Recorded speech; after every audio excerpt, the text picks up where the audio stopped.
with Adrian Biddle.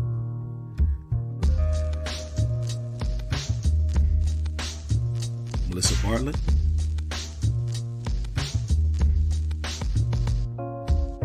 And your boy, Kerry Bixby. It's your show.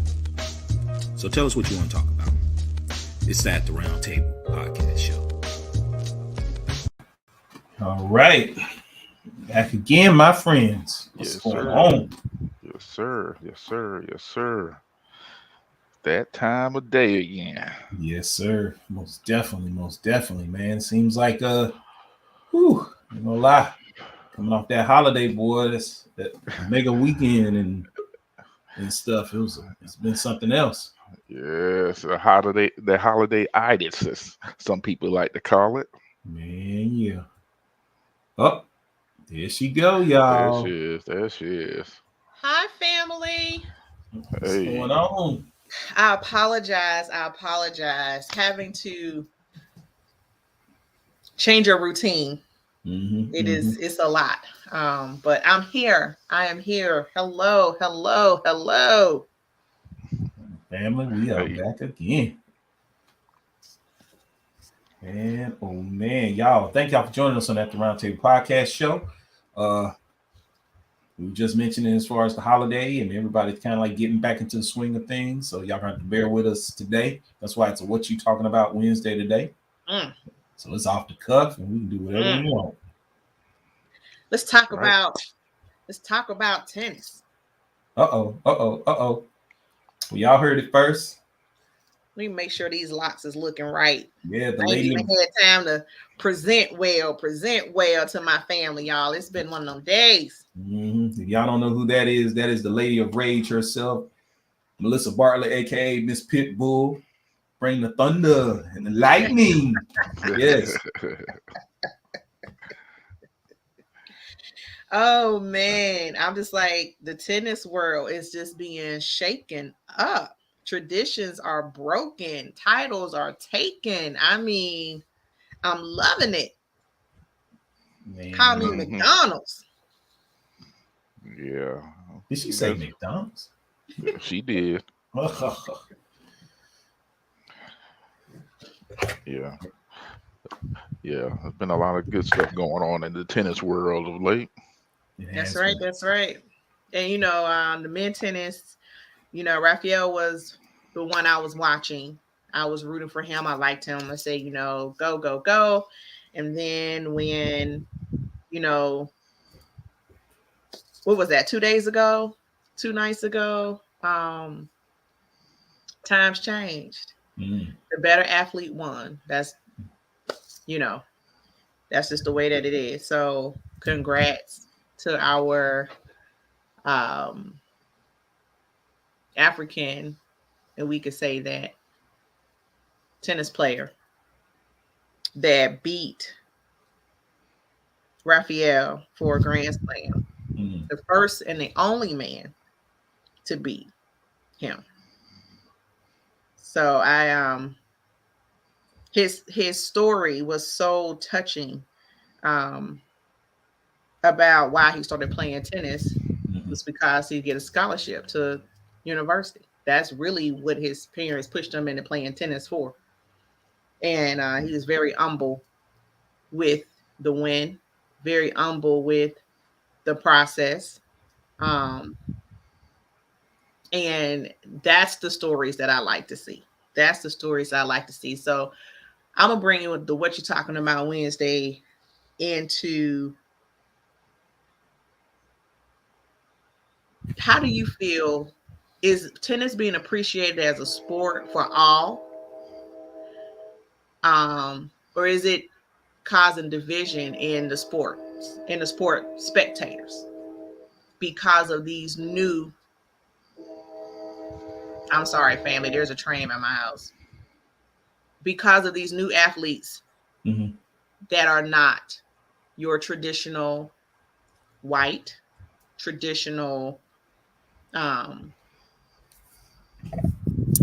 athletic wear, traditional style, because there are some men and women who are not considered of color but they have embraced, how they wear their hair, the jewelry, all of that, breaking down traditional tennis requirements, which really wasn't a requirement or something that you had to do in order to play the game. How do you feel this is impacting tennis? Do you feel that this is opening up the barriers, or do you feel that it's starting to make tennis less respected? Man, she came out swinging on that one. Mm-hmm. That's a good question. All right, family. Y'all heard it first. This is What You Talking About Wednesday. Tangi, thank you for joining us on that The Roundtable Podcast Show. Hey, Tash. Y'all make sure y'all like and share the show this evening. Any topic is up for grabs. Tennis. Because I've never been one to watch tennis. I'm gonna be honest with you. Right. I started watching tennis or taking a liking to tennis because of Venus and Serena. Being younger, Billie King. I remember watching Arthur Ashe. But it was kind of like, oh, there was a big uproar about them. The reason why I would watch a match, and I was extremely young, so I really couldn't appreciate what I was watching. I didn't know all that went in. I didn't know that these athletes are literally playing continuously with maybe 5-minute breaks for 3+ hours sometimes. And when I got older to appreciate the game and saw somebody who looked like me, somebody who was a woman, I paid attention to it. So I don't know if a lot of people, now that Serena has retired and, Venus probably is on her way, if not after this year, just officially say, yeah, I'm done. Are you still going to watch? Are you still going to look up for the next up and coming person? Do you feel that you can appreciate it? That's a good point. That's a good one. Yeah. Well, I'll say me and tennis have had a love-hate relationship. It's not one of my top choices as far as entertainment. I'm kind of I guess what you call a bandwagon fan when it comes to that. When the next hottest thing that's being publicized in tennis, the must watch new person that comes into tennis, I may check it out. I do think the influx of different nationalities and will actually help increase viewership because you tend to associate with people who look like you and and and I think that it will help tennis in the long run. I think the real hurdle in making it broader for people of different ethnicities to actually take part in it is just starting out in it. The cost, the training. It's not anything that you can really just say that I really want to do and not have to invest or have people invest in you to be able to get the training that's needed to prepare yourself to play professionally if that's what you strive to do. Right. That's right. Jeremiah Holt, thank you for joining us on the Roundtable Podcast Show. Yeah, I mean, and it's interesting because a lot of people, when we think about tennis, so many times you're thinking about the main names. You're thinking, of course, Billie Jean King. You're thinking about John McEnroe and such. But when we think about individuals that represented us, when you talk about an Althea Gibson, there's been so many, and it's similar, just like, and it's ironic when you watch the last match that she had, and you see a Tiger Woods cheering her on, and if you think about it, the correlation between the two of them, as far as what he did for the sport and representing African Americans as well. Although he said, he was racial rather. And you think about her and her sister and what they did. Two sisters from Compton that came and just took over the tennis world. Yeah, I definitely agree with you. It's something to be said about what they did for the sport and how much attention it brought to inner city youth and individuals of ethnicities that say, what, maybe I can be the next one. But then from a world perspective, you definitely want to have a variety of individuals to definitely play. And hopefully that will jumpstart the sport once again. um I look at Tiger Woods and what he's going through, and he's still trying to play. But it's gonna, that's when his time comes and that's it. There's got to be somebody in the wings waiting to take over. Right. You Right. know, same thing with Serena, and then Venus, and then all these other I players. think that's Coco and Yep. Naomi. Naomi Osaka. Yep. Yeah. So you look at it. It's the time everybody has to go through those times. Even basketball players. Yep. Think about when Michael Jordan, his time came. He bowed out graciously. And it left a gap, so to speak, to be filled, a void in a sense. And then you got all these other players that have come from behind, in order to do it. Now, you got the LeBron James, you got, Steph Curry, and just a host of other individuals. So yeah, it's going to be interesting. I'm like you. I love watching it during, the Olympics. And then when it comes down to Wimbledon, but, when I was in school trying to play, it was great and it was fun. But then I couldn't see myself, hey, hitting that clay every single day, backhand, forward. Nah, you can go over here and run this track. That's not for me. It's not for me. But I enjoy watching it. And I just love a good athlete in whatever they do. I love a good athlete. So it has opened me to watching other things, tuning into different sports. I do have a question for family. If anybody or you guys know, if anybody knows what this sport is, it looks like one of those round trampolines, and they have to bounce the ball in the middle, and then they're throwing it back and forth. Like, I need to know what the name of that is. Oh yeah, we definitely need to know that.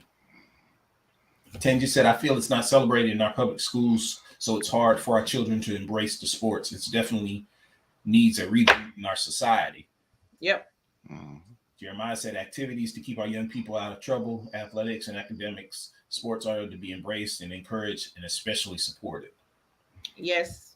Let's not forget the sports, and let's not forget the arts, because for those who are not athletic but could play an instrument or could sing or who had some type of artistic abilities, all of those things to help our children have been removed. And the thing that removed from public school, which is the only way that they would get access to it, it didn't affect other demographic schools in different neighborhoods because their parents could afford the private or the organized sport fees and buying the uniforms and making it to practice, because they're literally getting off at 5:00, 4:30, or whatever the case, to get their kids to where they got to go. So yeah, it's imperative that we try to reboot, try to revise, and have these activities and opportunities to our children in our neighborhoods. Yeah, I like what Jeremiah is bringing up, some great points. Yeah, debate team, forensic speaking. Yep. Chess or math team. I was on the math team, Jeremiah. I was on the chess team. Yeah, I'm telling you, those were, yeah. And here's the thing that a lot of people are not understanding or even contemplating, but kids that play video games, there are actually clubs that are starting to be formed, and some of the colleges are actually really promoting video games like teams, like Yeah. basketball team, football team, blah blah blah, video games. I mean, it's Yeah. you know, yeah, Hmm. it's interesting. Some kids are even getting college scholarships. Yeah, they are. Yeah. Jeremiah said I was on the chess and debate team. I believe it, Mr. Holt. Yes, I yes, believe it. yes, yes, indeed. But yeah, that's a good point right there. I like that. Mm, Yeah, she came in swinging already. yeah, yeah. We normally kind of build up the stuff like that. Melissa, Yeah. you just dropped it on the dining room table and said, "Take it." I had to make up for being late. I had to make up for being late. Angie said the other issue is after school transportation for our children. Yeah. That is so true. Yep. Angie, that is so true. I remember back in the day, I knew my parents, there were no way, shape, or form could come and get me after track practice and ROTC and stuff. And I had to hoof it. Yeah, Well, walk it. were you in a neighborhood school? Let me think of it. Were you in a school in your? Let me It wasn't rephrase. in my immediate neighborhood. I had You to were walk. not. No, Okay. no. From where I live to our school, I want to say about 5 or 6 miles. Okay. Yeah. So it was like, and and if you know, once in a while you either get like the commander to bring you home or the track coach or whatever sort. But a lot of times it'd be like you had to hoof it, and many a time stopping off at the Big Dipper. Hey, money, you remember Big Dipper? Oh yeah, you had Sergeant Lopez.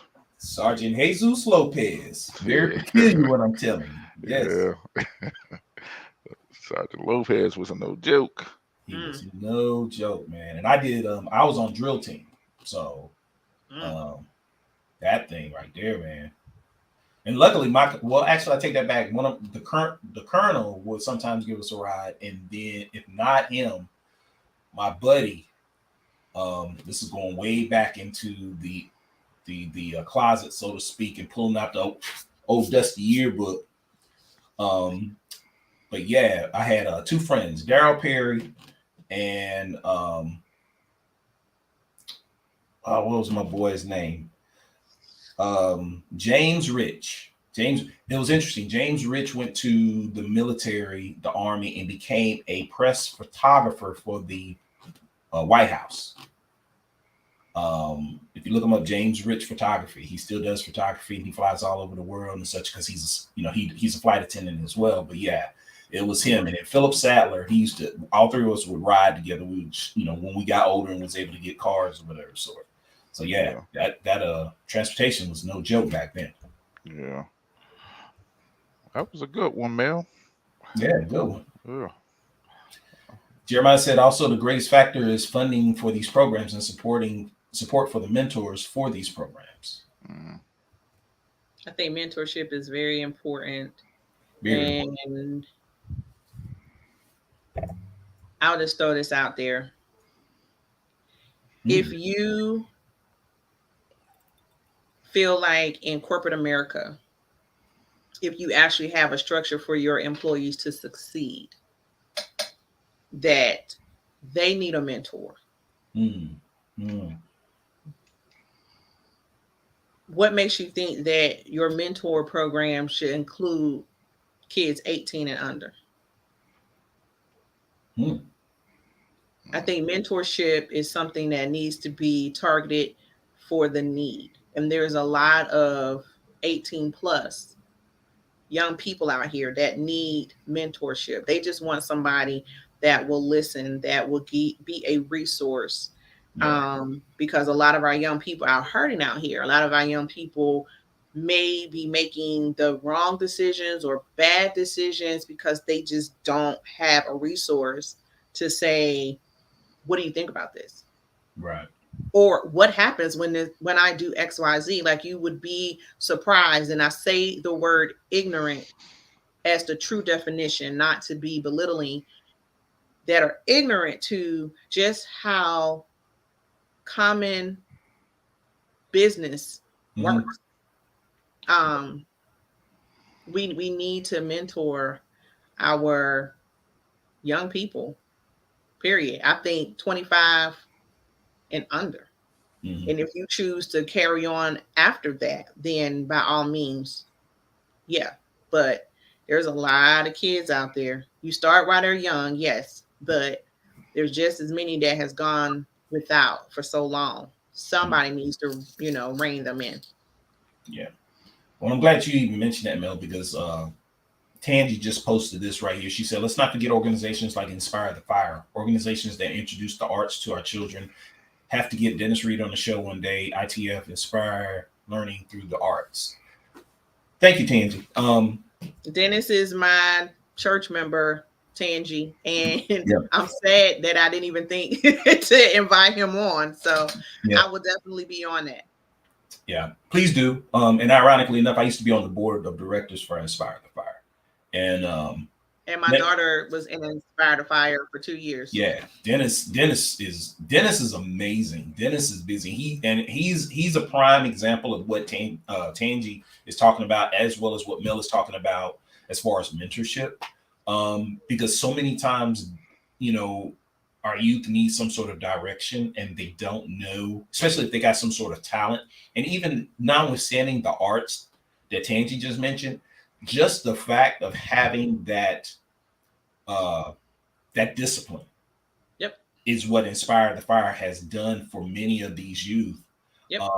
Because if you're going to be that individual, and not only just dance and music, but we're talking about like creating sets and just the whole, how to run a whole program and things of that nature. They have done that. So it teaches them not only how to utilize their gift, but also gives them additional gifts such as discipline, timing, team and leadership capabilities. I mean, it's just amazing. And I think there's a lot of companies that could probably jump in and do the same thing. Which kind of leads me to a question that I want to pose at y'all real quick. And y'all think about it and then respond, and then I'll respond. But what was your mentor, or who mentored you guys? My two brother and sister right here. When y'all were coming up, who was your mentor? Let you marinate on that. Yeah. Jeremiah said a major factor that restricts are that a lot of parents will never introduce these options. So how can a parent encourage a child in an avenue they know nothing of? Good one. Good one. I got something for you. I got a response to that, Jeremiah. That came up. Ooh, very good. Very good. You kind of know where I'm going with this as well. But yeah, brother and sister, who was y'all mentor? I'll have to say my mom, and my cousins, because there was like a 13 to 17-year gap between me and them. And so I was like the younger sibling to them. And this is during my upbringing in Montgomery, Alabama. I'm only reflecting and saying my mom because now the things that she taught me, that she showed me, I can appreciate. Of course, I didn't see it as a mentorship, or I didn't see it as being influential to the development of me as a woman, back then. My cousins were always on the go, always on the move, always doing things, always wanting to be greater. And that's one of the things that I got from them.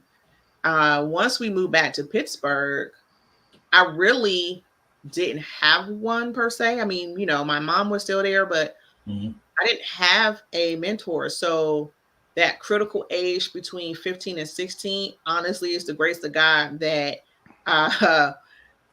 I just wasn't, I was so busy that I could not indulge and engage in things that kept me or could have taken me, the left. So I I think my family as a whole, the people that I respect in my family, um, always had something to give to me Mm-hmm. that I can reflect on. And so I try to be that, to my family, to my younger cousins, male and female. Um, and then try to be just an example to the younger ones, like the ones, 8 and under, like just trying to be an example. Um, Try to say something encouraging, try to make sure I know what's going on with them and talk to them about school and take an interest in them because it is very hard uh, as a parent to be at all. It truly Mm-hmm. takes a village. Mm, Ain't money. yes. I would say um, my parents also um, church church parishioners as I was growing up. Um, some of my basketball coaches were good mentors as well to me growing up. And, and my favorite teacher ever in the world, she was a great mentor to me. Still is to this day. And you remember Miss Deborah Johnson, so from Northeast. So she, Northeast. yeah. Well, when I said she would teach me just as many life lessons as my parents, oh man, I didn't know how blessed I was at that time. Miss Johnson. Yes, indeed.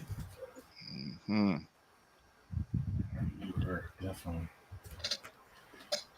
So Jeremiah said my greatest non-family member was a school teacher I had when I moved to the West Coast. As far as family, it was my maternal grandmother. That's good. That's real good. Mm. Let's not talk about grandmas. Woo woo, my dad's mom. Yeah. Woo, that Hmm. was my best friend. Jeremiah said, if not you, then who? What's it going to take for the community to rise up, help kids get on the right track? Good point.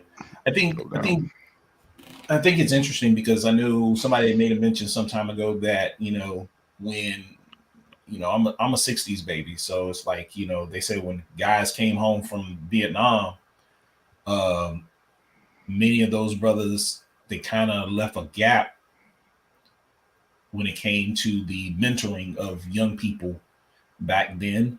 Um, and we kind of had to catch up and get that by means of TV. When you're watching the Cosby Show and you're watching A Different World, when you're watching Jeffersons and things of that nature.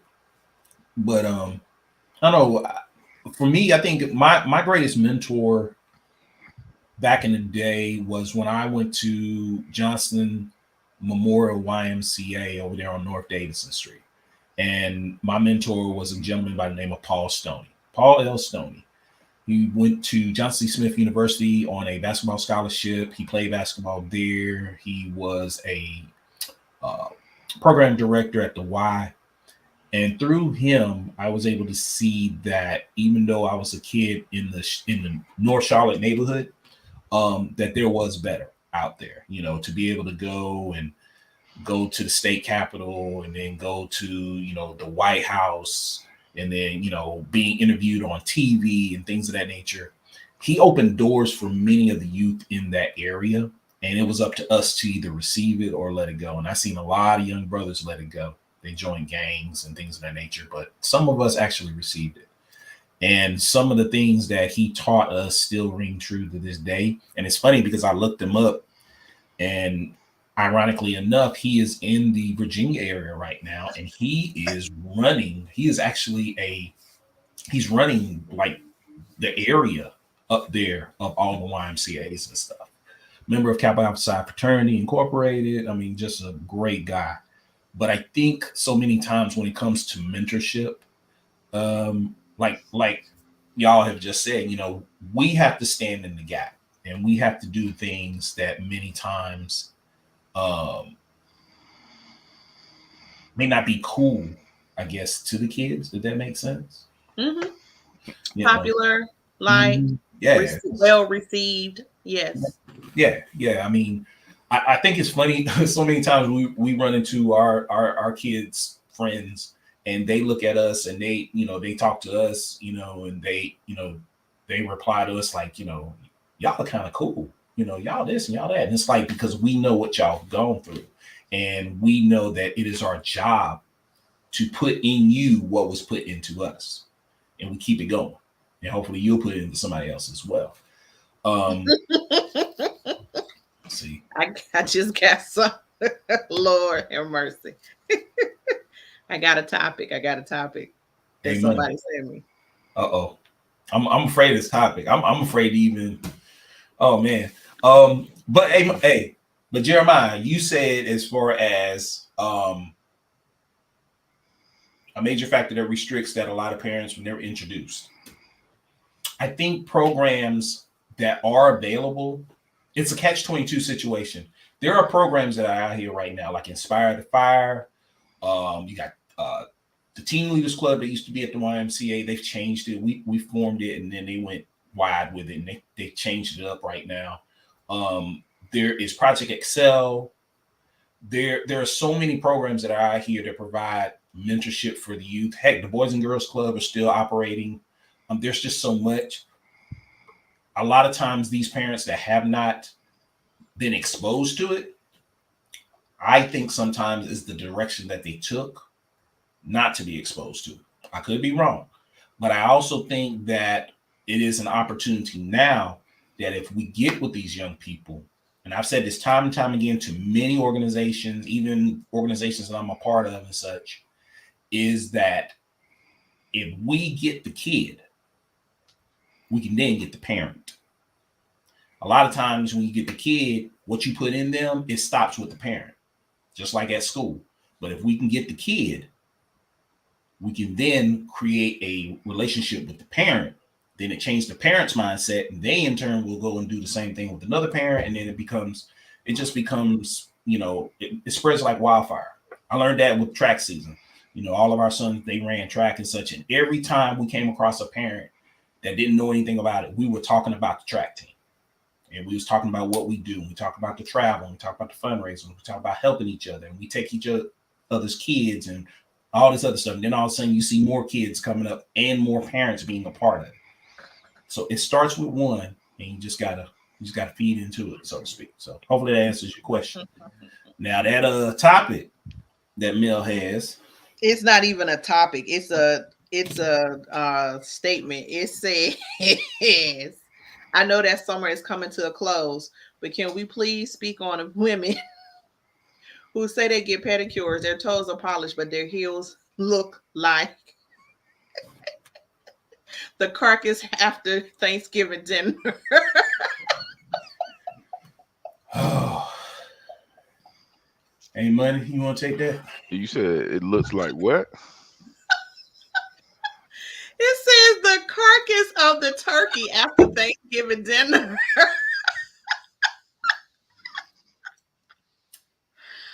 I am done. I'm done. Women, ladies, if you cannot, if you truly are going to a salon and you are Yeah, you probably be best to answer this one. you're getting your toes, you're getting a pedicure, and they are not making sure that your feet are smooth and not looking that way. You need to get your money back and you need to go somewhere else. And there's a lot of things that you could do at home yourself. You can scrub your feet, put on some oil, and I know this is going to probably sound real hood and ghetto, but get you the Food Line, Walmart, Harris Teeter plastic bags and tie them on your feet and just sit. Your body heat will heat enough to soften up your skin. So that way you're not digging into your skin and then you're leaving more and more ragged edges because now your skin is soft and it's smooth and your feet will be um, moisturized. Some people need a little intensity. They can't just wipe it on. They need a little penetration. So that was very interesting. That guess they've been holding on to that all summer. Guess so. Uh, hmm. Is that important? Let me make this into what you talking about Wednesday. Men, are feet important to you? Is that part of a check mark that she's maintains the upkeep of herself? Well, mine does it on a regular. Um, Do you appreciate it? oh yeah, yeah, Okay. yeah. I don't want her walking around like she's been kicking powder donuts around all day long. Yeah, so I certainly appreciate that. I do. CD, when Queen Renee take her feet out on bunny slippers, do you like that her feet are manicured and done? Oh yeah, she takes care of him. She definitely does. I'm still visualizing it kicking the power. I was just like, hey brother, Yeah. my man, that was a good one. Woo. Yeah. I think it's important. I think it's important for a woman as well as a man. I mean, I'm just going ahead and put it out there. I'm just going ahead and put it out there because the last thing, Hallelujah. He preaching now. Let yeah, me get last thing let you me get want the to do, collection plate. you don't want to get, you don't. Okay, I'll paint the picture. Okay, so say for example, you meet a brother. And the brother is just handsome as can be. All right, and he got faded up here, just like tight. Got the beard, nice and manicured and everything like that. Everything blah blah blah blah blah. And you take the shoes off, or his hand, or even his hands. Let's say his hands. Even with his No, hands. we talking about toes. We're gonna keep Okay. it on the Well, toes. okay. So we'll say this. Y'all can hear me, right? Okay. Yep. So I think feet are very important. I think it is, and I think not only just for you with somebody and stuff. Last thing you want to do is be intimate and stuff, and he got his socks on, or wherever, or and blah blah blah, and you see him, and it's just like you got to take care of yourself from head to toe. Not trying to be funny. You have to take care of yourself from head to toe, and it's even for health reasons as well. I mean, you don't want to have any type of cuts and fissures and stuff, and they get infected and everything. Blah blah blah. Your toenails. You don't want ingrown toenails. They cause infection and stuff. You can't wear your shoes, tight shoes. Another thing, don't wear these overly tight shoes. Okay, you're asking for problems way later when you get older. Bunions, corns, all that other stuff. So yeah. Funyuns, and corns. I'm gonna tell you right now. I am. It is important to women that a man keeps himself up, whether it's, you don't have to go to a nail salon, but make sure that your feet are at least manicured with the toenails cut down. And, I dated a guy, he was like, everybody wanted him. Okay. And we like got together and he was like, this is after a while. And he's like, I want to show you something. And I was like, okay. And so he starts taking off his shoes and taking off his socks. And he had the ugliest feet in the world. Like he was so perfect. I'm talking about from the hair all the way down, but he had ugly feet. But they weren't ashy. They wasn't like bumped up and nothing like that. They just were ugly. And I was like, oh, okay, cool. Put your size back on. Like, I don't want to see that. But Just like that, huh? I did. I said it just like that. I did. But I don't care if your quote unquote feet are ugly, pretty, normal. Just keep them up. You know what I mean? Don't mess up and cause them little rough patches on the comforter or sheets because your feet is rubbing back and forth in your sleep. Like we don't want that. We spend good money on our stuff for the bed, and we don't want that. We, how I'm speaking for women that's probably like, oh, I'm glad she said that. Yeah. Tell your man or take him, go with him. Yeah. I'll go get a pedicure together. Yeah. And let him know, baby, your feet a little rough. Let's go on and take care of that. Yeah, and I think brothers a lot of times they have a misconception like the salon is only for women. No, right. There is nothing wrong with going and getting your feet done, even if you do it once every 6 months. I mean, it's just maintenance, and it's good to kind of like get a jump start. That's the key word today, jump start. Just to get a Right. jump started and start the process. Then you learn how to do it and stuff, and then you're taking care of it for yourself. And yeah, definitely, man. Okay, so we What's went. going on with my camera? Mm-hmm. Might be might be Big Brother watching you, Talking taking about toes. taking you out. Mm. Like, nah, we can't have But her. why is it stuck? What's going on? She is stuck. Oh man. Hmm. You might have to log out and log back in and see what that does. I Oh, guess. yes, yeah. Man. So we talked about feet. What you got, bro? Man, I really wanted both of y'all, you and Melissa's opinion on this, as well as a family out there. I was looking at an article earlier, um, from Your Tango is the website that Mhm. Melissa back on. Yes, sir. Oh, perfect. And this is from a woman's point of view. The non-negotiable, unspoken rules of marriage. And like I Oh said, this is Lord. from a woman's point of view, and I guess you can look at it in some of the questions from a male's point of view. Um, I know Melissa may take exception to this. Um, Number one, just nod and agree. You may think that the stupidest idea you ever heard, but whatever. Just nod your pretty little head and hope it works out for them. What y'all think about that one? It's a couple of them. I was just throwing Read the them first one. all. Read them all. Read them Oh all. Lord. Uh, Read all of them. Number two, never said I told you so. It didn't work out, did it?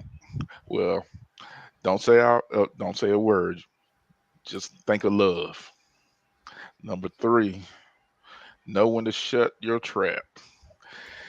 You may be very vocal wife, but know when to keep your lips zipped. Example, while your man is assembling your children's playset in 102-degree heat, he's probably misplaced some nuts, bolts, and his insanity. As expletives flow from his lips like water, now is not the time to ridicule his ridiculousness, work method, or his lack of using instructions. Just take him some sweet tea. Number four, keep your opinions about his family to yourself.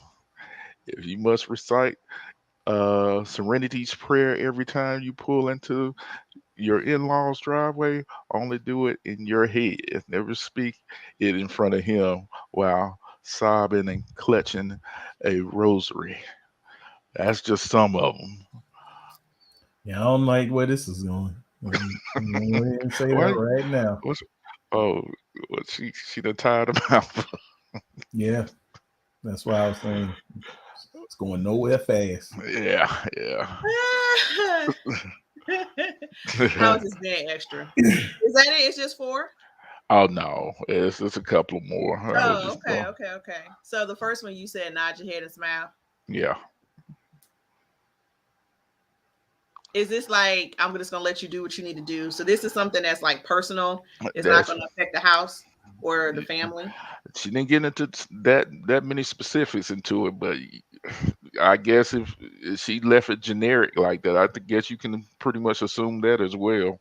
Yeah. I think that's fair because especially when you've been married for a while, it really shouldn't matter whether it's year one or 51. A lot of times you just gotta let them do what they do. Hmm. Your husband, you just gotta let them do what they do. Um, if it's not gonna have direct influence or impact on you or the household, kids or whatever, why not? You say you feeling good and you want to go play basketball. I know you just last week was saying, your knee was hurting and your back, you felt like you had a thing, but you want to go play basketball. As a wife, I'll say, hey, I don't think that's a good idea, but if that's what you want to do, go ahead. I already know I'm gonna have to get the ice, the heating pad, and all that kind of stuff. Mm.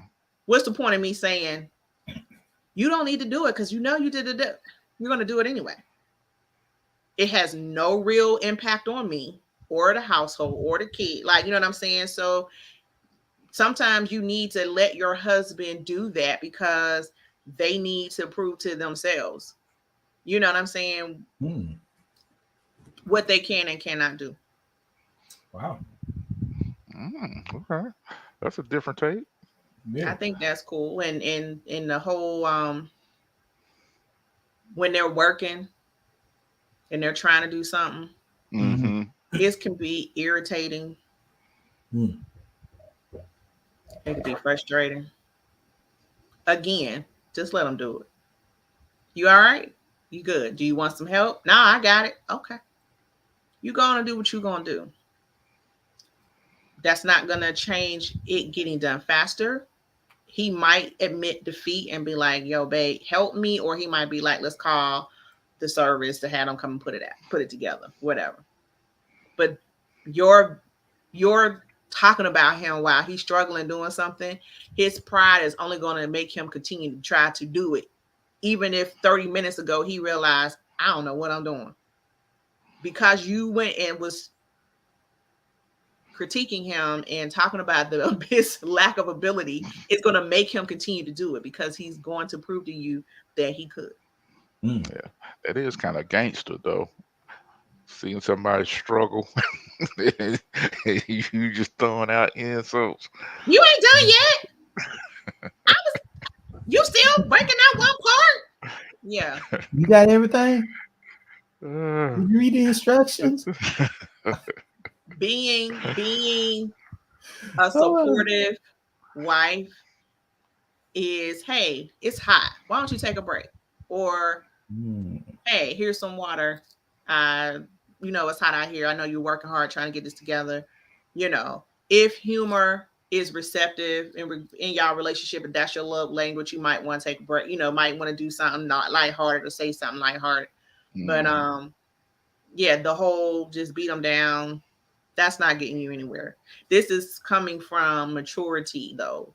This Mm. is not this is not me year one or two. This is mhm. coming from maturity. Mhm. Um, the whole shut your mouth.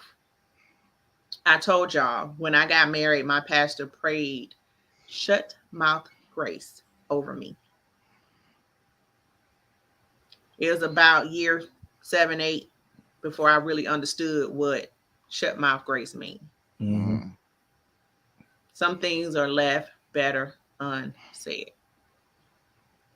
Yeah, Okay, that's very that's good. interesting. Yeah, Yeah, and really, I just knew you were gonna tear through that, yeah, yeah, all I of did them. too. I did too. I just, just she gonna just lead A lot bias. of But women, you know what keep though? on. A lot of women need to. They need to be quiet because you don't need to say what you feel all the time. Mm. Um, because all you're doing is giving your opinion. You're not stating any facts. You're not Mhm. stating any solutions. You're just giving your opinion. And if it's something that's in your belly and it's just bothering you, you need to start your statement to your husband off as I feel Mm. XYZ. Yep. Mm, Or in my opinion, I think XYZ. You need to speak. This older woman told me, dip your words in honey, not vinegar. Mm. oh, she dropped it. She dropped that. Yeah, Yes, she did. yeah. And this, I'm gonna throw this other one out to you both too as Uh-oh. well. This one is a good one though. Okay. She said never stop celebrating together. Who cares if you spent the last 2 decades of holidays with the same man? Celebrate them big each time as if it were the first Christmas, first Valentine's Day, Mm. or first birthday. As soon as you stop celebrating together, start to fizzle, even though you know he'll lose them within a month. Okay, a week. But I kind of get what you were saying with that. No. Right. It's not Mhm. gonna. It's not a constant thing, but you can work on it to be that. I use both of you as examples all the time. Celebrate with your husband. Make sure that you keep your marriage a priority. And for me, I was just saying this to my daughters and one of their friends. Hmm. If it's something that is bothering you, or it's something that you need, or it's something that's missing, or whatever, don't. This is where you should not exercise shut mouth grace. You need to express to your husband, hey, this is what I want. Because what happens is you don't tell him, he doesn't know. Mm-hmm. 1 year turns into 5, 9, and now it's at a point where you need it. Mm-hmm. And he's looking at you like, well, we ain't never do that before. Or where is this coming from? Hopefully you have a husband that cares enough that will try at least to indulge and engage with a request that you gave him. But sometimes it's very hard to change that. Yeah. And so there's really nothing else to do either but to say, all right, I'm going to sacrifice ABC, or hey, I can't live without ABC. So now it takes you down another path. But you should celebrate each other. You should celebrate your love. You should have date night. You should have just because gifts, not only just for the woman, but for the man, because you guys like that too. Mm. Whether it's a little shirt, little belt, or your favorite snack, y'all like that. Um, it should be celebrated, definitely. Because when you get tired, you tired. Trust me. And men, you're not gonna admit it, but there's a lot of husbands that are tired of their wives because their wives are tired. Not like in the physical sense. I'm talking about they just lame. Mm. All they do is come home, they cook, watch their favorite show, put on their lounge pants, and that's it. They're not trying to do nothing energetic. They're not trying to go out the house with them. They're not trying to watch something that they watch. They're not trying to do any of that. Mm-hmm. So Mm. Wow. I think it's good. Yeah, she did good on that. Wow. Yeah, I mean, I could. She did real good. I She mean, did real good. Yeah. I, Hmm. yeah, I can't even follow that up. Oh, Well, it I'm was gonna some piggyback wisdom. off. It was some wisdom in all of some of that too. Yeah, it was, and I don't want her to go out there by herself because here's the thing, and I'm posing this to the brothers because she just mentioned everything that a sister should do, and as far as the shut mouth grace, that needs to be on the sisters. For the brothers, you need to open your mouth and let the words come out, and I don't mean that in that negative way. Our sisters right now need to know that they are the diamond in your eye. They need Yep. to know that you are to them everything. I mean, I think a lot of times the biggest problem that a lot of relationships have is communication. And sometimes brothers get so caught up, and I'm just going to get real with it. Brothers get so caught up in the fact that they think that their woman only have eyes for them, and they think because I put it down or I do this and I do that. No, sometimes you going by her and just a nice little hand gesture on her neck, Yep. whisper in her ear, Yep. a nice little message to her, letting her know, yo, I'm thinking about you today. Yep. Or even asking her, what does she want? And it does have to be Or grand. even just responding Yeah. to a call or a text. Like Mm-hmm. it doesn't take money. It And don't the take money. you two, the part that I've seen and I've been privileged, I should say, to see how you have. I'll never forget. A Money was like, "All right, y'all, I'm going to get on out of here." Mm-hmm. And you looked at each other like, "Oh, you cutting out," because he wanted to stop and buy Queen T some flowers Mm-hmm. before he made it home. He thought about it. Like it wasn't like I'm a like a little. He was like, all right, I know I need to hurry up, finish what I need to do. So when 5 o'clock come, I'm out the door so I can do what I need to do. I need to stop, get us some flowers, da da da, whatever, whatever, whatever. just because. And I never forget, I asked him, I said, "Oh, why you getting us some flowers?" He said, "Cause she liked them." Like, it wasn't because it was he needed to apologize or because he was just like, cause she liked them. That's it. Like, that's the stuff that wives like. They always want to feel special. And when you stop making her feel special, I don't care what you provide. I don't care how much you quote unquote putting it down. If a woman don't feel special, she don't feel like a woman. I'm sorry, she don't. Yeah. And that's important in any relationship as well. We have to remember, for men and women, we have to remember that just because you put a ring on it, just because you walk down the aisle, just because you got the dress and the suit and everything like that, that's the end all be all. Nope. As years go by, I can tell you right now, because I'm looking at it, our wedding album is right over here. We haven't looked at it in a while.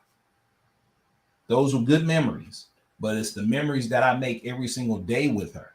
There you go. Is what's important. And it's the same with her. So we have to remember that every single day is an opportunity for us, whether you with your husband, your wife, boyfriend, girlfriend, mate, whatever case may be, it's an opportunity to create a memory that will last. You should fill up her day, fill up her heart and her mind, because you're constantly in it.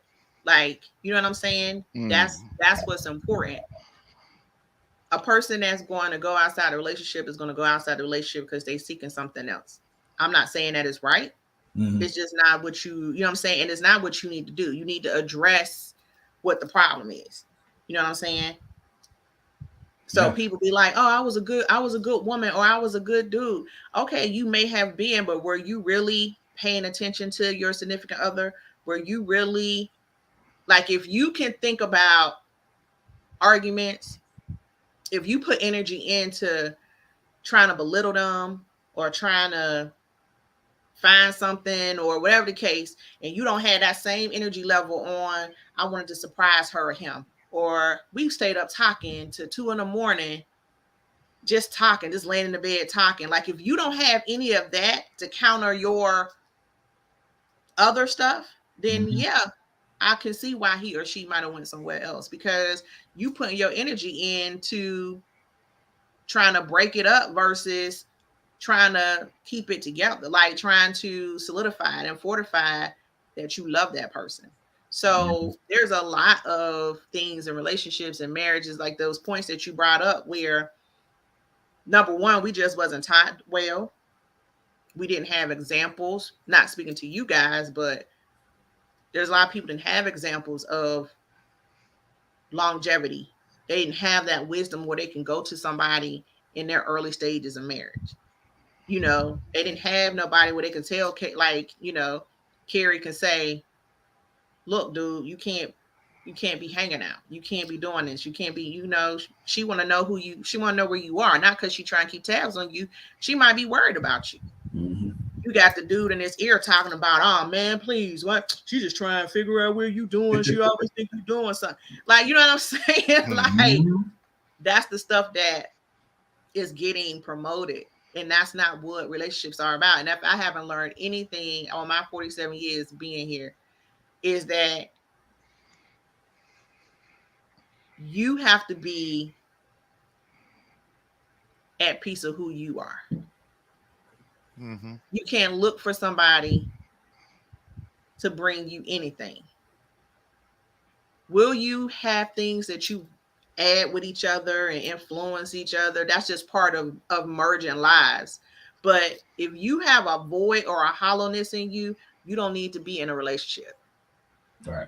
Yep. Because you're going to constantly be pulling from that person, and then constantly set up and constantly disappointed, because what you really need is not going to come from that person nor that relationship. Ooh, you both brought the fire with that. Jeremiah said, every relationship is a constant work in progress. When you fail to mutually work with each other equally, the relationship is over. Yep.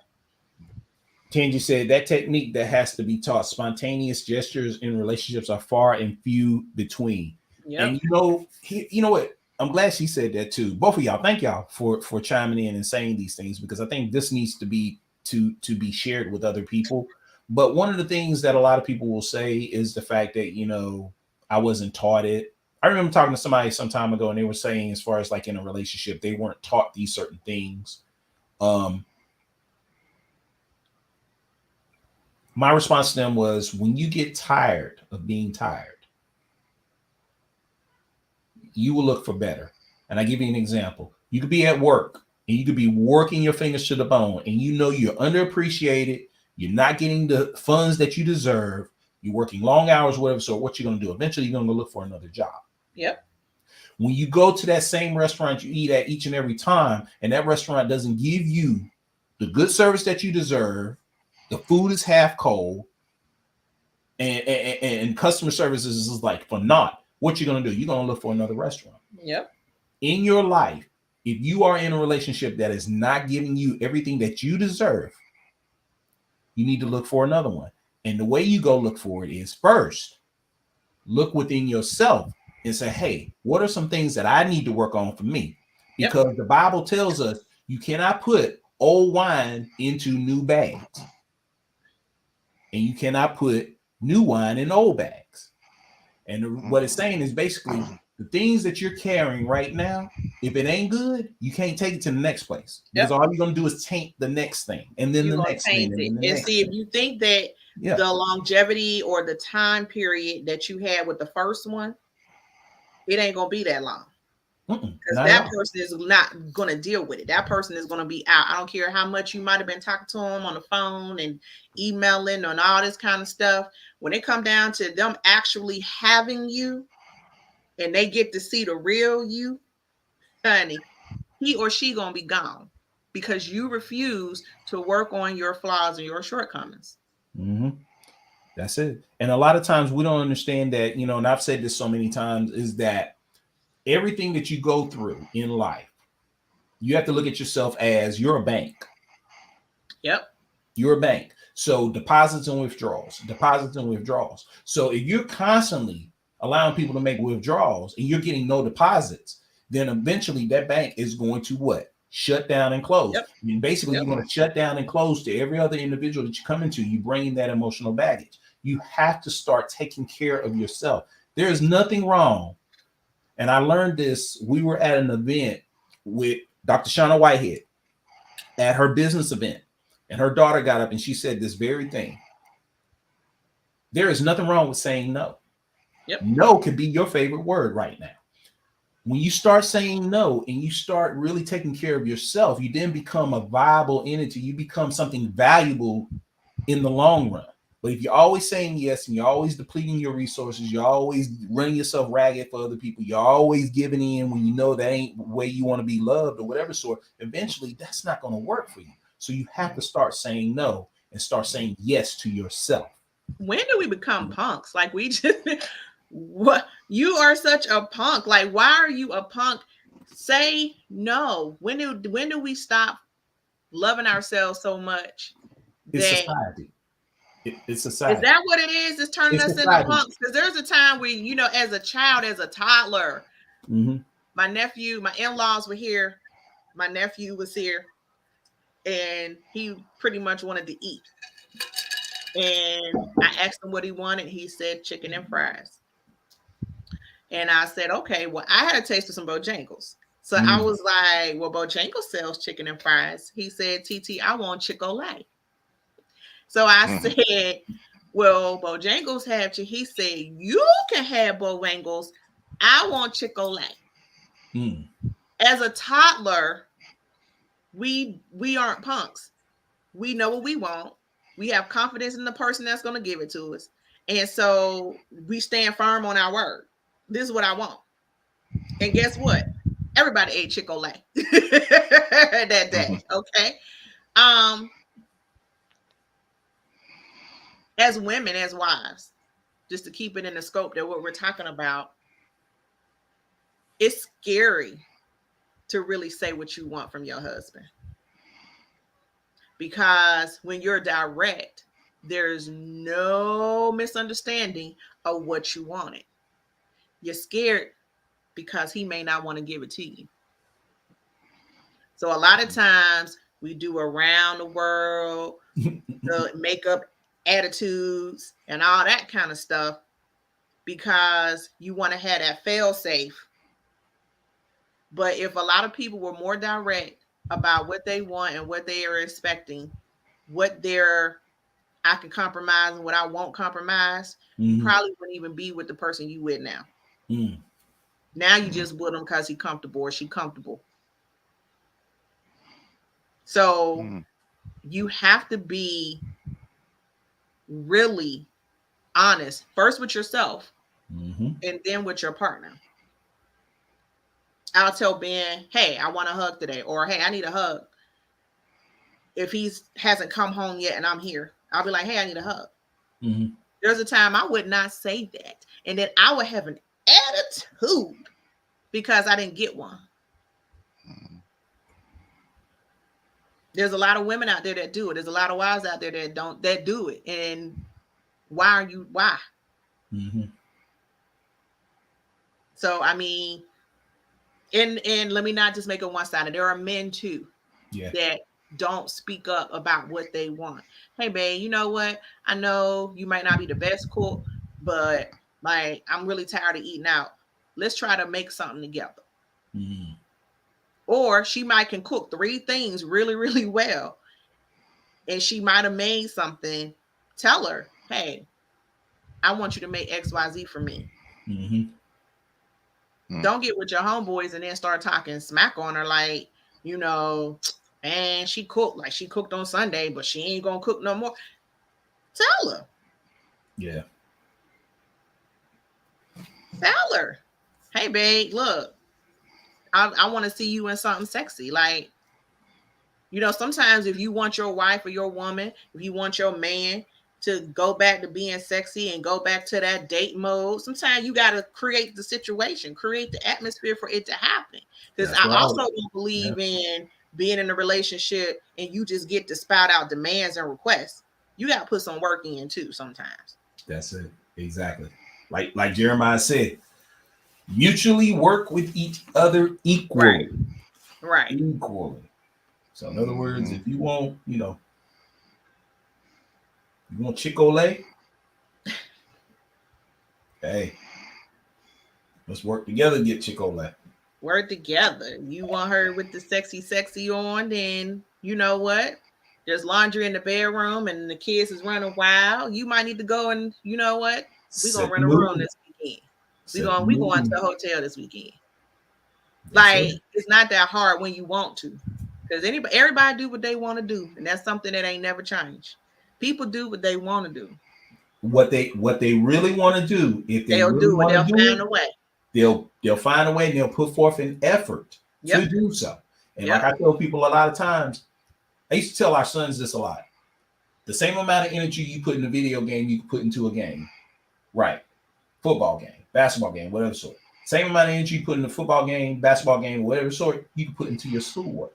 If you put your mind to something that you want to accomplish, you will do it. So if you really want to change the dynamic within your relationship, you know, there's one or two ways in which you can do it. You can do the stuff that's going to really bring you together, or you can get out of the relationship. Get out the relationship. Because if you can't tell me that you can watch webinars and read books and order books about how to be a better whatever, and you don't do that same thing to make sure you're a better husband or a better wife, that's it. That's a lie. But it ain't what you want to do. It ain't what you care about. So it's always about what you want to do. And that partner is seeing that.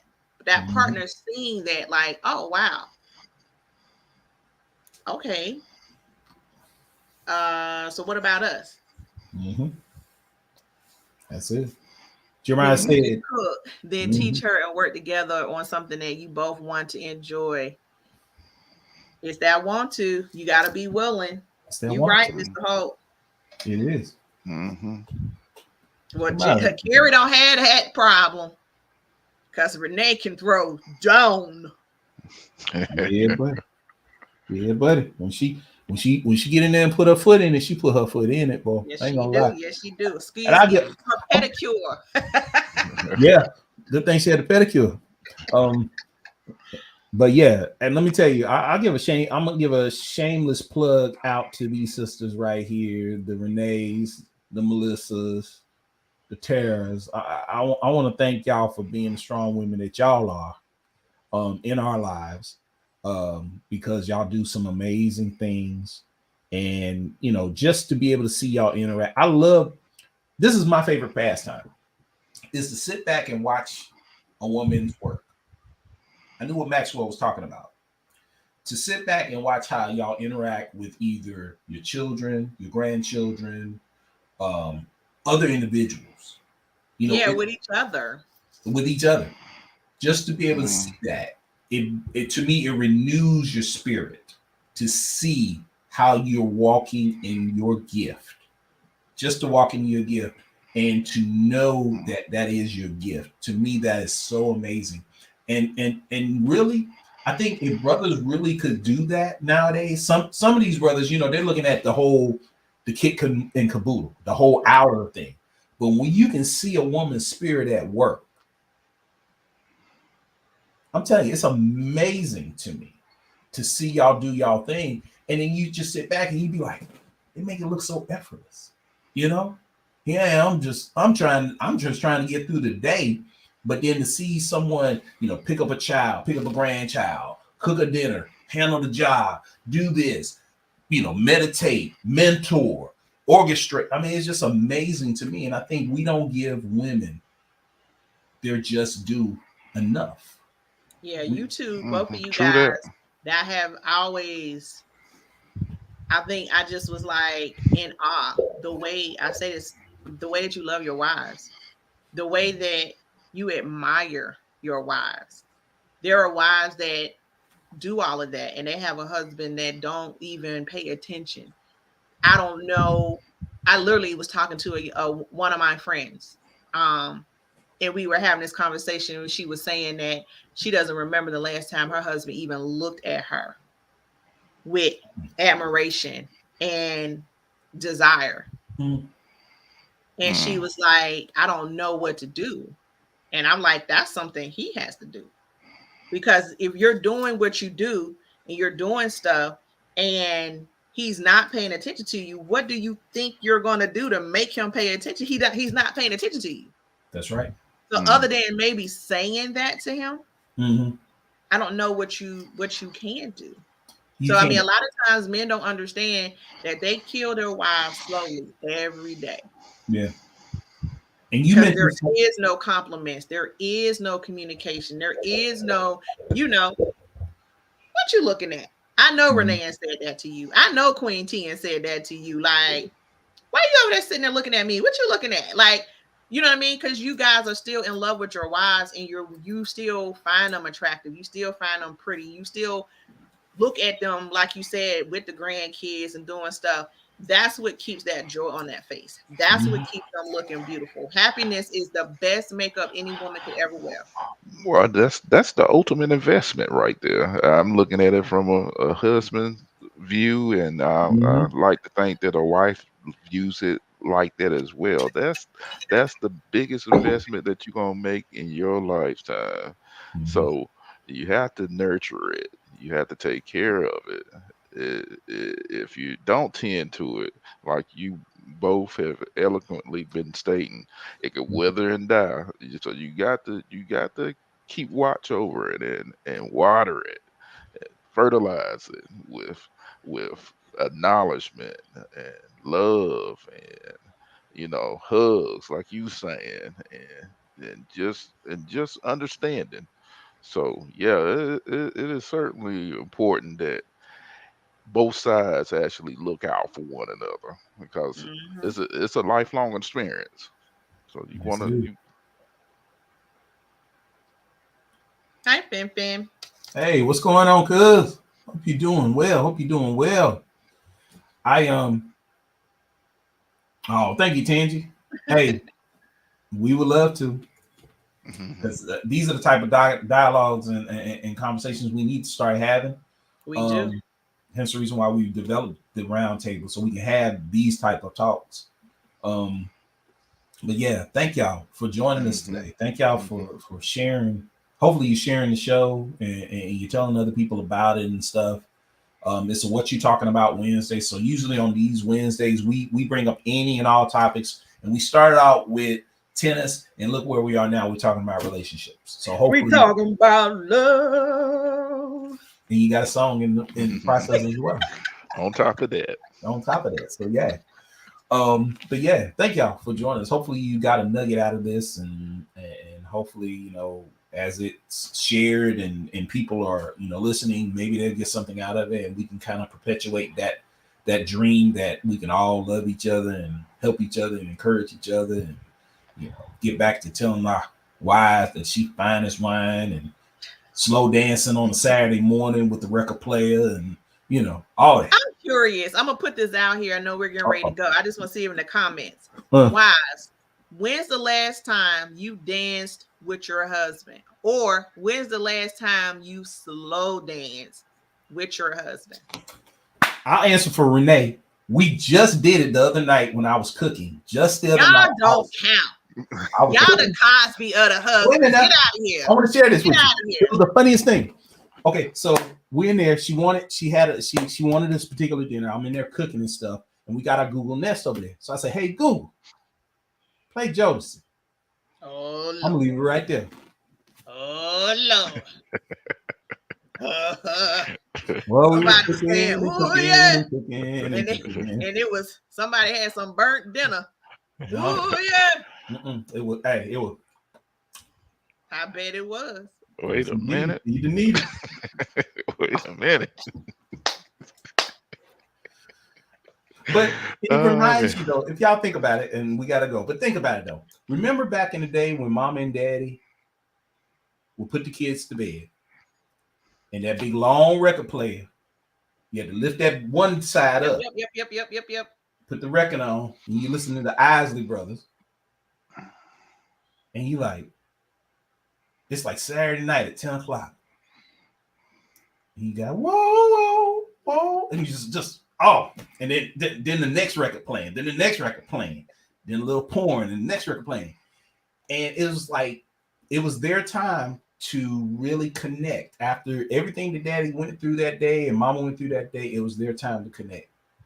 I saw that. I didn't see that. I didn't grow up with that, but I saw friends that had parents that loved each other, and they did that. Yeah, definitely. Absolutely. I need y'all to play Uncle Win, please. Let's do it again. There you go. That's the hey. Let's do it again. Hey, Panji, if you can get that track over to us, and we can get I would love to play that right now, but you know how Facebook do. They might mute our whole flag it and copyright and all that other stuff, and just but shameless plug. If you get a chance, go check it out. Check out Uncle Win and his latest single, Let's Do It Again. He dropped it just last week, and it was amazing. It is amazing. We had him on our show, and I would love, you know what? That's what we need to do. Let's do a show with a bunch of R&B singers. Whoop, whoop. Oh yeah, I'm with it. Out an atmosphere. Let's do a show with a bunch of R&B singers. Let's talk about, you know, baby making music to how music is today, bump and grind music, all that. Yeah, about due to get Melissa's favorite artist back on again. Yes. Probably be perfect on that panel. Yeah, he would be. Mm-hmm. And real quick before we leave, everyone, I hate to bring the show to a somber note, but I like to keep my man Carlos Winchester Sr. in prayer, Lee Evans, Chris Page, and also the Stuckey family, who just recently lost son, brother, me personally, a schoolmate and good friend. Demond Stuckey. So definitely keep the Stuckey family in prayer. Yes, indeed. Man.